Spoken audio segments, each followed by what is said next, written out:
হুজুর, আমি আমার জীবন নিয়ে খুব হতাশ। কি করব বুঝতে পারছি না। মাঝে মাঝে জীবনটা শেষ করে দিতে ইচ্ছে করছে এবং জীবনে কোনো শান্তি নাই। এখন আমি কি করব একটু দয়া করে আমাকে বলবেন। এই 4টা আমল করেন, দেখবেন আপনার জীবনটাই পাল্টে যাবে। অনেকে আছে যারা বর্তমান সময়ে জীবন নিয়ে হতাশ। কি করবে, কোথায় যাবে, কোথায় গেলে সুখ পাবে, কোথায় গেলে শান্তি পাবে, তারা নিজেরাও এটা বুঝতে পারে না। আমি জাস্ট তাদের জন্য আজকে 4টা আমলের কথা বলবো। সবাই বলেন তো ভাই, কয়টা? 4টা আমলের কথা বলবো। এই 4টা আমল যদি কেউ করেন তাহলে আল্লাহ তাআলা তার জীবনে যতই হতাশা থাকুক না কেন, যতই সে ডিপ্রেসড হোক না কেন, যতই সে অশান্তিতে থাকুক না কেন, যদি সে এই 4টা আমল করতে পারে তার জীবনে আল্লাহ তাআলা সুখ দান করবে, সে জীবনে স্থির হতে পারবে। 1 নাম্বার যে আমলটা করবেন সেটা হচ্ছে গুনাহের কাজ ছেড়ে দিতে হবে। গুনাহের কাজ করা যাবে না।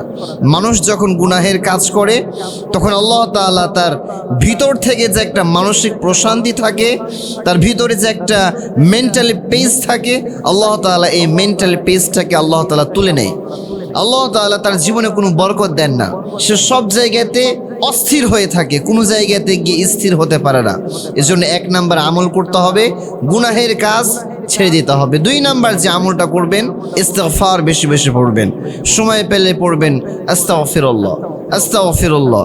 যে ব্যক্তি ইস্তিগফারের সাথে আঠার মতো লেগে থাকে, নবীজি বলেছেন আল্লাহ তাআলা তাকে সব ধরনের দুশ্চিন্তা থেকে, সব ধরনের ডিপ্রেশন থেকে আল্লাহ তাআলা ওই বান্দাটাকে মুক্তি দান করে দেন। সুবহানাল্লাহ পড়েন। তাহলে যদি আপনি জীবনে হতাশ থেকে নিজেকে বাঁচাতে চান, যদি নিজেকে ডিপ্রেশন থেকে বাঁচাতে চান, 2 নাম্বার আমল করবেন, সর্বদা আপনি ইস্তিগফারের আমল করবেন, সময় পেলেই পড়বেন আস্তাগফিরুল্লাহ আস্তাগফিরুল্লাহ। 3 নাম্বার যে আমলটা করবেন সেটা হচ্ছে দুরুদের আমল। আপনি নবীজির উপর যত দুরুদ পড়বেন আল্লাহ তাআলা আপনার জীবনে তত বেশি রহমত, তত বেশি বরকত দান করবে।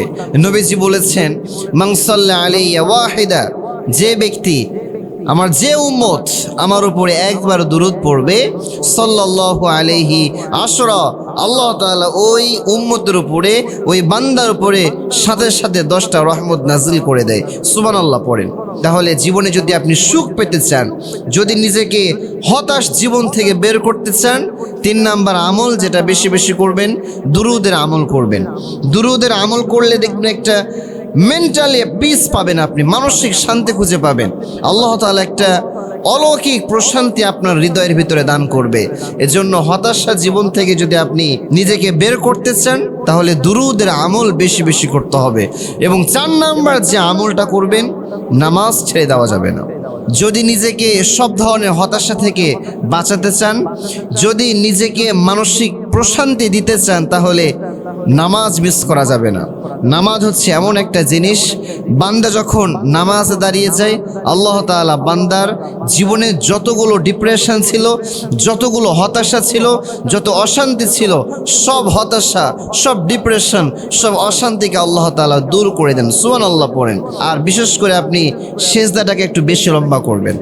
সেজদার মধ্যে গিয়ে আপনি ফিল করবেন যে আমি এখন আল্লাহ তাআলা কুদরতি পায়ে সেজদায় লুটিয়ে পড়েছি। আমার কপালের নিচে, আমার মাথার নিচে আল্লাহ তাআলা কুদরতি 2টা পা রাখা আছে। আমি আল্লাহ তাআলা 2টা কুদরতি পায়ে লুটিয়ে পড়েছি।